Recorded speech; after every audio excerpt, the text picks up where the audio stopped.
Menjaga bumi bukan sekedar tanggung jawab, tapi wujud kepemimpinan bagi masa depan.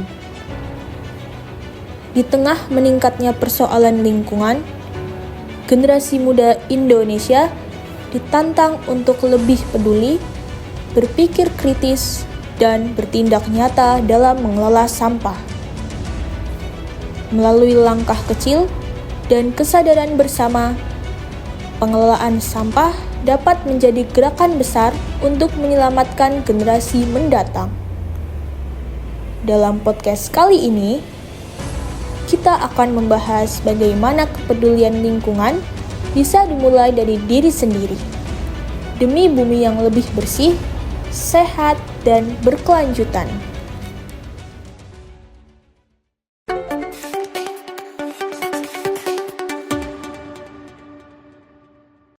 Assalamualaikum warahmatullahi wabarakatuh. Apa kabar pendengar dan pemirsa? Selamat datang di podcast tematik RRI Purwokerto. Tempat kita ngobrol bareng inspirator, penggerak dan juga pejuang perubahan di berbagai bidang pastinya. Dan kali ini bersama saya Elsa, yang tentunya akan mengangkat sebuah tema juga untuk kali ini yang sangat penting dan relevan ya untuk kehidupan kita di masa depan bumi juga. Dengan tema yang menarik, kelola sampah, selamatkan generasi. Nah, tentunya pendengar dan pemirsa, isu lingkungan bukan hanya soal sampah, polusi, atau perubahan iklim, tetapi soal bagaimana kita semua bisa mengambil tindakan nyata hari ini untuk menjaga masa depan generasi yang akan datang. Dan gerakan pelestarian lingkungan bukan hanya tugas pemerintah, tapi juga tanggung jawab bersama. Dan tentunya sudah hadir bersama kita, kali ini ada dua narasumber yang luar biasa. Yang pertama ada Bapak Mujibur Rahman dari PT Green Prosa Adhikara Nusa, sebuah perusahaan pengelolaan sampah yang terintegrasi dengan bioteknologi berbasis lalat Black Soldier Fly atau BSF. Dan yang kedua ada Bapak Supriyatno ST, Kepala Bidang Pengelolaan Persampahan dari DLH. Nah, selamat datang Pak Mujibur. Oh, kayaknya dipanggilnya Mas Mujib ya. Selamat datang Mbak Elsa. Terima kasih. Ada Pak Pri juga. Senang sekali hari ini kita bisa berbincang ngobrol bersama ya terkait dengan isu lingkungan ya. Nah, tentunya marilah kita langsung saja mulai percakapan hangat yang penuh makna ya bersama beliau berdua yang luar biasa. Nah, untuk Mas Mujib nih yang pertama. Mas Mujib boleh dong diceritakan bagaimana awal mula PT Green Prosa ini berdiri dan kemudian kenapa mengambil fokusnya pada teknologi pengolahan sampah berbasis Black Soldier Fly? Seperti apa silakan? Oke Mbak Elsa, mungkin sedikit story ya. Kita kan tahu Green Prosa ini starting kita ada di Banyumas tahun 2017. Memang kalau sekarang kita lebih banyak fokus layanan kita ada di Jabodetabek. Nah, kenapa sih kita start 2017 ya 2017 akhir dulu. Kita tahu Banyumas di semua media sempat darurat sampah ya. Sampai saat itu mungkin TPA krisis dan yang lain gitu Pak. Nah, di saat itu semua elemen di Banyumas diminta sama Pak Bupati, diajak Pak Bupati bukan cuma melakukan demonstrasi tapi kita melakukan aksi nyata. Nah, kami melihat saat itu saya sama founder yang lain itu bukan melihat ini satu entitas bisnis tapi kita ngelihat apa sih solusinya. Dan yang kami lihat adalah kita ngelihat nih berdasarkan data sampah kita itu paling banyak 40% adalah sisa makanan. Artinya kalau kita mau menyelesaikan masalah sampah dan sisa makanan ini kan gampang paling bau. Jadi saat itu kita mikirnya adalah, oh ya udah ini sampah organik nih harus selesai gitu. Kenapa? Karena saat itu kami sadar ketika kami ngelakuin pengolahan sampah semuanya, satu teman-teman yang sudah ada eksis, ada teman-teman dulu belum ada KSM saat itu, tapi masih pemulung dan yang lain nanti juga tersingkirkan. Terus dan yang teman-teman penarik penggerobak dan yang lain mungkin dulu penarik pun enten nggih Pak. Kalau KSM-nya kan baru setelah mulai diinisiasi oleh Pak Bupati. Nah, itu kita pengen kita jalan sama-sama nyelesain sampah tanpa justru rebutan porsi yang sudah ada ujung-ujungnya masalahnya nggak selesai. Nah, akhirnya kita melihat, oh organik ini kita selesaikan. 2017 saat itu kita mulai berjalan, kayaknya pakemnya di organik. Belum ke BASF, belum ke Maggot karena apa ya, biar selesai. Nah, kita coba riset beberapa metodologi, akhirnya ketemu, oh ini nih sama BASF bisa nyelesain efektif lah itu, makanya kita mulai dari situ. Nah, sambil berjalannya memang BASF ini khusus untuk organik di semua site kami yang di beberapa titik di Jabodetabek pun kita fokuskan untuk black soldier fly. Selain dia mempercepat menghabiskan sampah 20 kali lipat lebih cepat, itu juga bisa menghasilkan pupuk, yang kedua juga bisa menghasilkan protein. Mungkin itu Mbak Elsa Berarti memang akhirnya basicnya. memilih alat BASF ini. Tapi dari cara kerja alat Betul. BASF tuh dalam pengolahan berarti kan sampah organik ya. Itu seperti apa Mas sebenarnya? Nah, kalau kita ngomong lalat BASF ini kita lihat dari terminologinya. Orang kan mikir, oh lalat ini sesuatu yang carrier disease ya, yang bawa penyakit dan yang lain-lain gitu. Nah, itu yang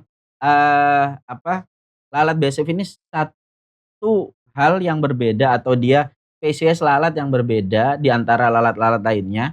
Si lalat BASF ini selama fase hidupnya ketika jadi lalat dia nggak makan dan nggak minum. Artinya dia itu mating atau dia setelah menetas jadi lalat dari kepompong itu mereka hanya untuk bereproduksi. Jantannya akan mati setelah mating atau setelah melakukan proses reproduksi, betinanya akan mati setelah bertelur.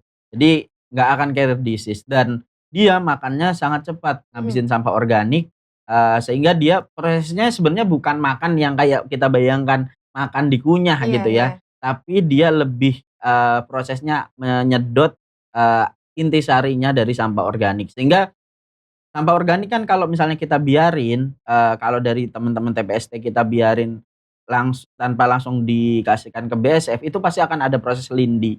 Nah, lindi ini kan akan menjadi masalah baru ketika nggak punya water treatment yang baik. Nah, ketika dengan BASF maka kita men-stop proses ini tidak terdekomposisi atau adanya kalau kita bahasa kerennya ya satu proses metan avoidance. Jadi mencegah terjadinya timbulan gas metan kalau misalnya kita bisa kasihkan dengan BASF gitu kurang lebih Mbak Elsa. Jadi bisa dibilang ini juga lebih menguntungkan ya kalau kita hanya sekedar misalnya biarkan saja gitu ya. Dan prosesnya tadi lebih cepat ya? Ya kita prosesnya lebih cepat dibanding kita composting butuh waktu. Banyak metode ya, withdrawal composting dan yang lain. Tapi menurut kami efektivitas kita dalam bekerja, contoh misalnya di beberapa site kami yang pengolahannya sekarang rata-rata di 20 ton, 30 ton, ada yang sampai 50 ton per day, itu kita efektif dapat banyak hal, nyelesain sampah, baunya minim, kita dapat maggot sebagai resource kita jual sebagai sumber protein dan kita dapat pupuk juga gitu. Berarti bisa dibilang ini adalah keuntungan dan dampak efek sampingnya dari proses pengolahan dengan lalat BASF ini ya. Nah, kali untuk Papri. Papri, kalau kita lihat ya bagaimana sih kondisi mungkin pengolahan sampah ya di Banyumas saat ini? Apakah ada perkembangan yang signifikan dari mungkin beberapa tahun lalu? Itu seperti apa Pak kondisinya? Ya. Terima kasih bahwa untuk kondisi pengolahan sampah di Banyumas pada saat ini kita sudah mengalami perkembangannya cukup baik dibanding dengan kondisi sebelumnya. Di mana pada waktu itu kita sempat mengalami penumpukan sampah di mana-mana kalau nggak salah di sekitar tahun 2018-2019 ya. Itulah alhamdulillah sekarang sudah lebih dari 70% sampah yang terkelola di Kabupaten Banyumas. Dan Papri, kalau dilihat ya di Banyumas ini permasalahan sampah yang paling sering ditemui di masyarakat itu yang seperti apa Pak? Nah, jadi gini, ini terkait sampah dengan masyarakat ini sebenarnya kita mencoba untuk selalu menggugah kesadaran masyarakat secara kolektif untuk peduli terhadap lingkungan intinya ya. Jadi bagaimana kita mendorong masyarakat agar bisa mengelola sampah di lingkungannya masing-masing. Dalam hal kecil dalam skala rumah tangga, bagaimana nanti ke depan masyarakat bisa memilah sampah di lingkungannya masing-masing. Minimal memilah antara yang sampah organik dan yang anorganik. Oke, jadi permasalahan di pemilahan ya, karena Iya. masyarakat masih belum sadar, Nggih. belum tahu ya bagaimana memilah yang baik dan benar, mungkin Ini. pengolahannya seperti Iya. itu ya Pak. Dan kalau untuk tantangannya Pak, tantangan yang paling berat dalam mengedukasi masyarakat nih, ini agar peduli dan juga ikut efektif karena untuk kita bisa melestarikan tentunya butuh dukungan dari semua pihak termasuk masyarakat. Betul. Nah, tantangannya seperti apa Pak?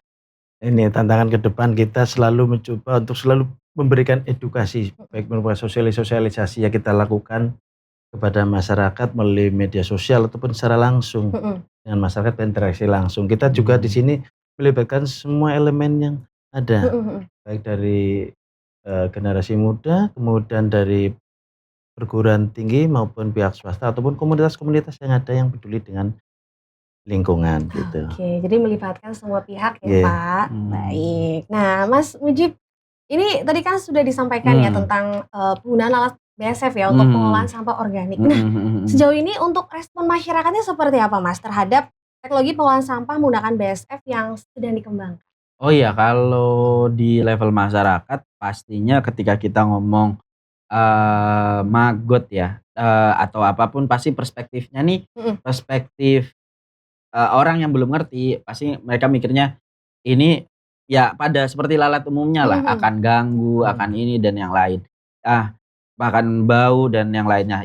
Yang bikin ini bau atau apapun itu sebenarnya ketika sampahnya tuh datang, bukan saat prosesnya. Ini yang terkadang salah gitu. Dan kita sekarang kan model yang kita kembangkan itu inti plasma. Artinya masyarakat pun berperan menjadi partner-partner kita untuk ngelola maggot. Kita beli maggotnya, mereka dapat sampahnya dengan yang sudah terpilah. Akhirnya kita bukan hanya menyelesaikan sampah di site kami, tapi kita membangun sirkular ekonomi berbasis pemberdayaan masyarakat gitu. Jadi responnya sih sekarang rata-rata bagus dan kita punya starter kit yang kecil-kecil. Buktinya sekarang banyak masyarakat yang tertarik untuk beli juga gitu. Artinya responnya positif. Responnya gitu. positif ya, apalagi setelah tahu manfaat dan Iya, keuntungannya ya. betul. Oke, nah selain mengolah sampah nih Mas Mujib ya, apakah teknologi BASF ini juga berpotensi lain ya, misalnya memberikan nilai tambah atau ekonomi masyarakat sekitar? Itu seperti apa Mas? Iya kayak tadi saya sampaikan. Jadi ketika kita menggunakan metodologi Black Soldier Fly biokonversi lah, kita umumnya nyebutnya teknologi ini teknologi biokonversi. Nah, kita bukan hanya menghasilkan untuk kepentingan perusahaan atau sebuah korporasi, tapi kita juga membangun kegiatan inti plasma di mana simpelnya gini, kita di Jabodetabek atau di sini kita ada beberapa partner budidaya maggot yang mereka itu dari datang, bedanya skimnya kalau di sini pembudidaya maggot itu mereka ngambil sampah di TPST atau di KSM, ada fasilitas milik pemerintah yang dikelola, mereka ngambil organiknya. Satu, fasilitas TPS ini terbantu, sampah organiknya terkelola. Yang kedua, si pembudidaya maggot atau peternak maggot ini atau masyarakat ini tidak perlu susah-susah milah sampah organik atau apapun gitu. Nah, mereka setelah berbudidaya maggot itu nanti akan setor ke tempat kami. Nah, itu ada terjadilah transaksi jual beli. Ada artinya kalau kita bilang sirkular ekonominya terjadi. Begitu juga pupuk-pupuk yang dihasilkan dari sisa proses biokonversi ini kita distribusikan ke petani. Kita kalau banyak petani di daerah Dieng sama di Puncak 2 itu mereka memanfaatkan pupuk dari ini, artinya pertanian mereka naik kelas, pertaniannya jadi pertanian organik. Nah, ini yang kita create karena kebetulan kalau di Jabodetabek kita punya market, klien kita yang kita layanin sampah-sampahnya itu hotel, restoran. Produk organik dari pertanian ini masuk ke hotel dengan restoran dengan tanpa lewat pengepul atau apapun. Akhirnya ini motong jalur rantai yang selama ini jalur distribusi kita terlalu panjang. Nah, ini artinya kita membangun mengolah sampah menjadi satu hal yang manfaat, berkeadilan dan kalau kita bilang kerennya ya, nggih Pak, sekarang namanya sirkular ekonomi. Sirkular gitu. ekonomi. Jadi dampaknya meluas ya, termasuk ke masyarakat. Nah, Pak Pri, tadi kan sempat disampaikan juga dalam edukasi tentang pengolahan sampah juga melibatkan banyak pihak, baik dari perguruan tinggi maupun pihak swasta dan tentunya masyarakat. Nah, untuk pengelolaannya nih Pak Pri, apakah juga melibatkan pihak-pihak lain kalau dari DLH seperti apa? Ya, dapat saya sampaikan di sini Pak, bahwa untuk tata cara kelola pengelolaan sampah ya di Banyumas ini akan ada 3 tahapan. Jadi ada prosesnya di hulu, kemudian ada di tengah dan di hilir. Nah, di hulu ini adalah di tingkat masyarakat sebagai sumber. Ya, jadi nanti masyarakat harapannya nanti sudah bisa secara mandiri ke depan ya untuk mengelola sampah. Nah, kalau belum ini masih bekerja sama dengan KSM atau di tingkat tengahnya yang dilakukan oleh KSM, di mana KSM ini sebenarnya sebagai perwujudan dari masyarakat itu sendiri. Karena pembentukan KSM adalah melalui musyawarah yang dilakukan di tingkat desa maupun di tingkat kelurahan gitu. Dan nanti sampah yang dari masyarakat tadi akan dibawa atau diangkut ke KSM atau di TPS-TPS untuk dilakukan proses pemilahan. Ya. Kemudian nanti setelah dari proses tengah ini nanti kita ada proses di hilir. Proses di hilir yang akan dilaksanakan di TPA BLE yang berada di Lahar Kaliori di sana. Dan nanti dari hasil output olahan yang ada di TPS 3R ini kan masih setengah jadi. Bahan setengah jadi. Di situ ada masukan setelah diproses dipilah antara organik dan anorganik, nanti anorganiknya menjadi bahan RDF yang nanti akan diangkut ke TPA BLE itu di sana untuk dilakukan proses pencacahan sehingga akan menghasilkan RDF yang nanti RDF ini akan dimanfaatkan oleh off-taker sebagai bahan bakar alternatif.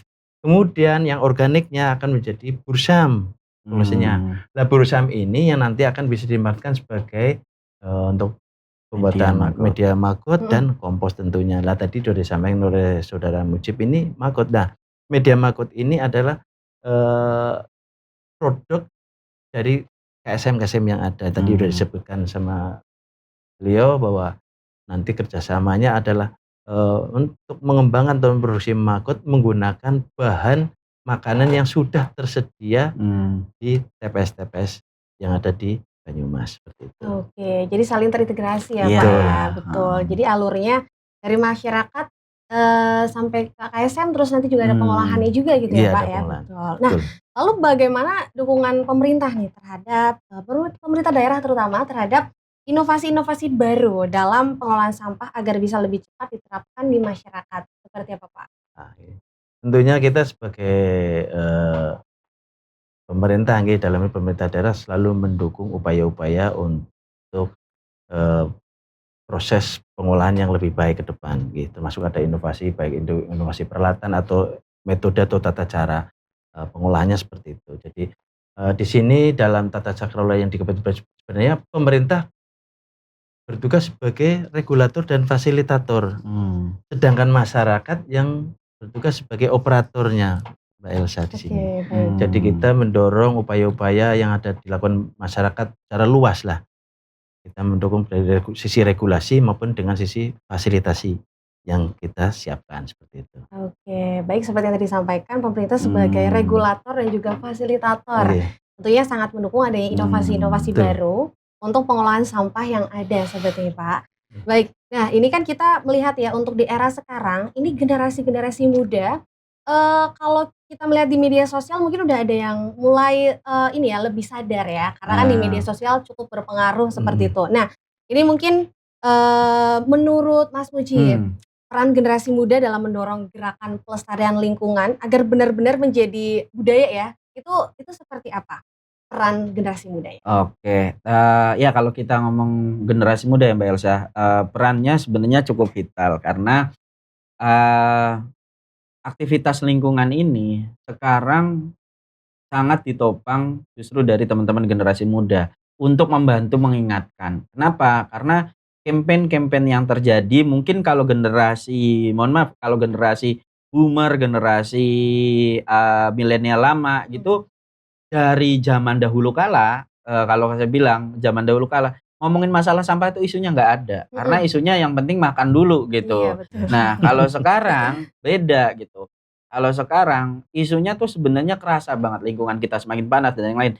Bunyinya harus dari teman-teman generasi Gen Z atau Gen Alpha justru dibandingkan teman-teman generasi sebelumnya. Tetapi kenapa? Karena ini yang paling gampang nih, yang paling gampang ngetik, yang paling gampang bikin konten, yang Iya. paling ngerti tren gitu. Iya. Nah, ini Betul. yang campaign-nya yang harus dibangun. Nah, sama-sama akhirnya yang generasi, mohon maaf, generasi boomer, generasi milenial lama juga ini udah kolot-kolot. Jadi mereka juga harus diingetin dengan adanya yang harus ikut adaptif. Kenapa? Karena inilah yang terjadi. Jadi kita harus sama-sama peran generasi muda untuk sama-sama mengingatkan dengan berbagai akses yang bisa kita lakukan. Nah, sekarang banyak ya, influencer-influencer di bidang itu. Nah, di sisi lain juga, generasi-generasi yang lebih, lama mungkin ngerti metodologi zaman dulu tuh yang lebih efektif seperti apa. Karena Iya. jangan-jangan nih dari zaman mbah kita tuh ada pengolahan sampah yang lebih simpel tapi kita lupa Heeh, gitu. heeh. Nah, itu bisa kita combine-kan untuk itu, gitu Oke, sih. kalau menurut Pak Pri, peran generasi Mmm. muda tentunya, dalam mendorong gerakan pelestarian lingkungan itu seperti apa, Pak? Ya. Ini harapan kami kepada generasi sebenarnya untuk lebih proaktif Mhm. dalam kegiatan, pelestarian lingkungan. Dalam hal ini mungkin mereka bisa membentuk atau bergabung dengan komunitas-komunitas yang ada, Iya, Mmm. betul. ya, berupa gerakan nyata, bentuk Iya. nyata. Mereka bisa menggunakan media sosial atau sarana apapun untuk mengedukasi atau mengeksploitasi hal-hal yang positif dan, terhadap kegiatan kepedulian lingkungan. Ya, di mana hal ini seiring dengan program pemerintah yang sedang berjalan dan digalakan sekarang adalah tentang pengelolaan sampah. Karena ini hampir semua Kabupaten Iya. kota ya, Pak. sedang fokus terhadap pengelolaan Iya. sampah. Betul, Kan ini betul. memang kalau kita tidak mulai dari sekarang ini ke depan, sampah ini kan menjadi masalah yang cukup serius. Nggih, Iya, leres, betul, Pak. betul, Nggih. betul.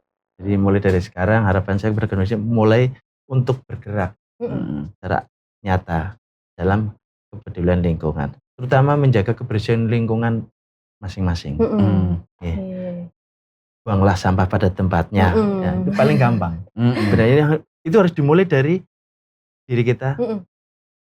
masing-masing. Masing-masing. Seperti itu. Betul. Jadi memang, generasi muda ini juga berperan penting ya, Penting sekali. apalagi generasi Gen Z, Gen Alpha emang dekat dengan teknologi, Hmm. justru itu akan memperluas, pengetahuan informasi tentang pengelolaan sampah dan juga tentang lingkungan seperti itu. Nah, kalau kita melihat ke depan ya, kira-kira, dari Mas Mucib dan juga Pak Pri, harapan ke depan tentang, lingkungan ya, masa depan lingkungan khususnya di Banyumas mungkin untuk 5 atau 10 tahun mendatang harapannya seperti apa? Mungkin dari Mas Mujib dulu.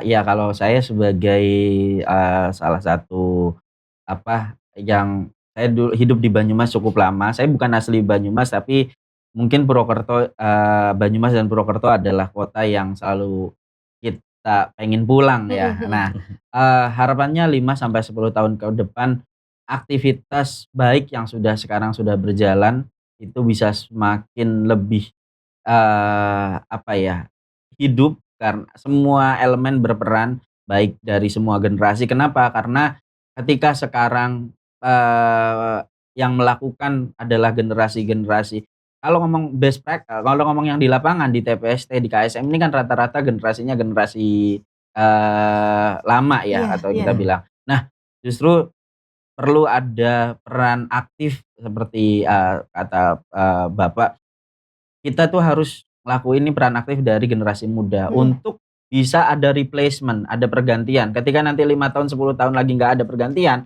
ya jangan-jangan nih Banyumas akan kembali lagi ke era lama gitu. Nah, jadi kita, harus peran aktif dari teman-teman generasi muda. Syukur-syukur sampahnya nggak sampai TPS-nya di rumah masing-masing sudah bisa selesai. Jadi 5 sampai 10 tahun ke depan kita Banyumasnya udah kayak Jepang gitu. Semua orang udah kelola sampahnya dari rumah masing-masing Amin, gitu. semoga jadi harapan kita bersama semuanya Iya, ya. amin. Kalau menurut Pak Pri, harapan untuk, ini masa depan lingkungan ya di wilayah Banyumas di 5 sampai 10 tahun mendatang mungkin dari Pak Pri Iya. seperti apa? Terima kasih. Jadi harapannya ke depan ya tetap kita yang udah bersih akan menjadi lebih bersih lagi, Amin. tentunya lebih sehat, Mhm. yang jelas menjadi nyaman. Nyaman. Betul.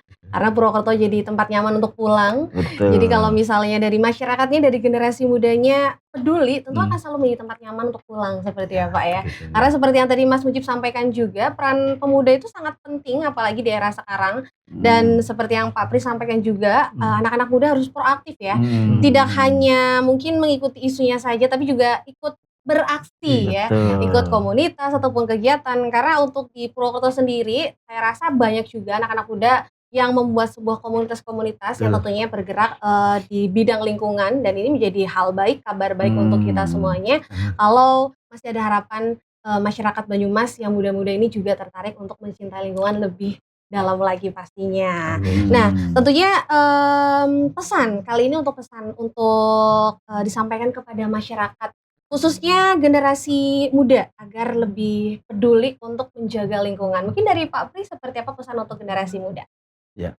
Terima kasih Bapak untuk generasi muda yang sekarang, karena ini masa depan kita ada di tangan mereka. Iya, betul. Ya, jadi pesan saya mohon untuk selalu menjaga kebersihan lingkungan, itu paling penting. Kemudian yang kedua, dalam hal untuk merawat itu selalu ada penghijauan di lingkungan masing-masing. Karena ini antara kebersihan dan penghijauan adalah saling terkait. Saling terkait. Penghijauan kaitannya kita untuk menciptakan udara yang lebih bersih. Kemudian bersihan lingkungan adalah kita dalam hal untuk menghindari berbagai macam penyakit yang ada, yang bisa ditimbulkan dari adanya lingkungan yang kurang sehat tersebut.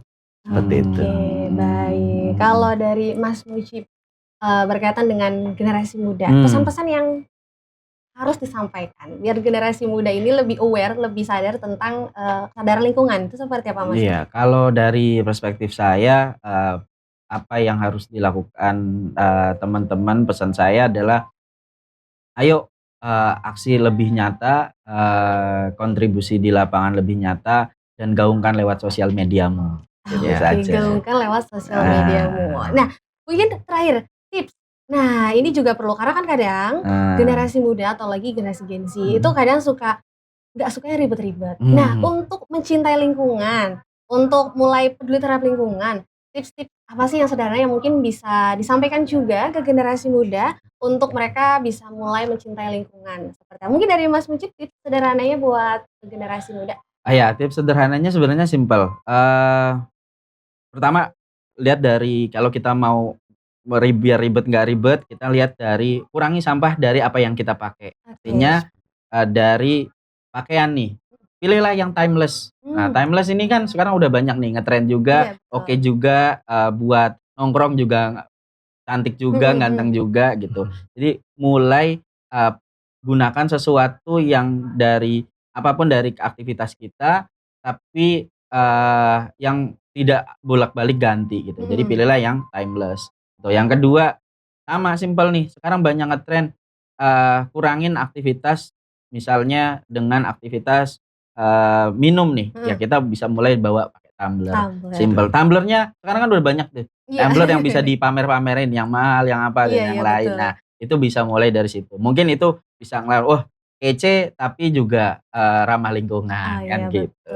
Mungkin jadi, itu sih. Dimulai dari hal-hal simpel. Iya. Itu berarti dari pilihan kita ya. Iya, dari pilihan kita bisa memilih hal-hal yang sederhana seperti yang tadi contohkan timeless tapi tetap kece. Iya. Bisa dibawa kemana-mana, tumblernya tetap keren. Iya. Kita bisa mengurangi sampah plastik seperti itu ya Mas. Oke. Kalau dari Pak Pri, nih tipsnya untuk kita bisa mulai lebih cinta terhadap lingkungan. Nah, ini seperti apa Pak tipsnya Pak? Ya, sama.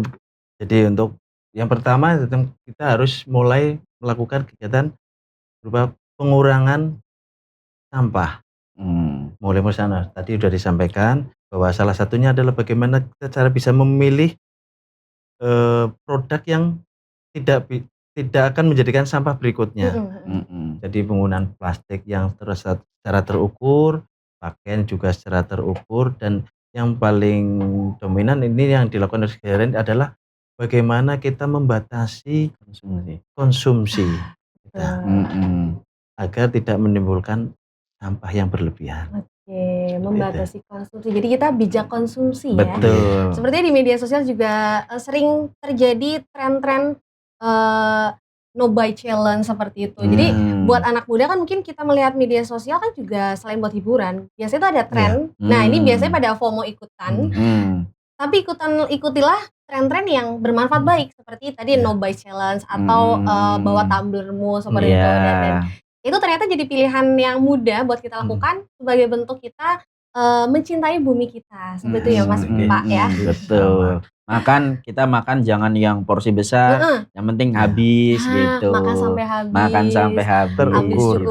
Terukur. Dan ini dampaknya nggak cuma hanya ke lingkungan tapi kita personal ya. Sehat juga gitu. Jadi ini jadi salah satu hal yang bisa kita lakukan, hal sederhana tapi ternyata bisa berdampak besar kalau kita melakukan dengan penuh kesadaran termasuk terhadap lingkungan. Jadi kita bisa melestarikan lingkungan ke depan seperti itu. Dan ini menjadi obrolan yang sangat menarik gitu ya. Dan tentunya untuk pemirsa dan juga pendengar ini menjadi tema yang luar biasa karena emang di akhir-akhir ini isu lingkungan itu sangat naik ya. Sangat banyak orang udah mulai aware lagi karena ternyata dampaknya udah mulai kita rasakan. Kalau tadi Mas Mujib di awal sempat menyampaikan ya, mungkin dulu generasi X boomer gitu ya, mereka belum tertarik ya untuk isu lingkungan karena dulu ya isu lingkungan belum menyebar sampai sekarang gitu ya. Dan masyarakat lebih cenderung ya fokus terhadap ya udah yang penting makan. Sedangkan efek untuk persampahannya atau hasil limbahnya itu nggak terpikirkan. Yang efeknya justru 10-15 tahun setelahnya itu yang kita rasakan. Yang tadi Pak Pri sampaikan juga 2018 itu terjadi di sini sampah di mana-mana, waktu itu TPA penuh. Bahkan kalau kita lihat di berbagai daerah itu juga banyak TPA yang tutup ya karena udah overload gitu ya.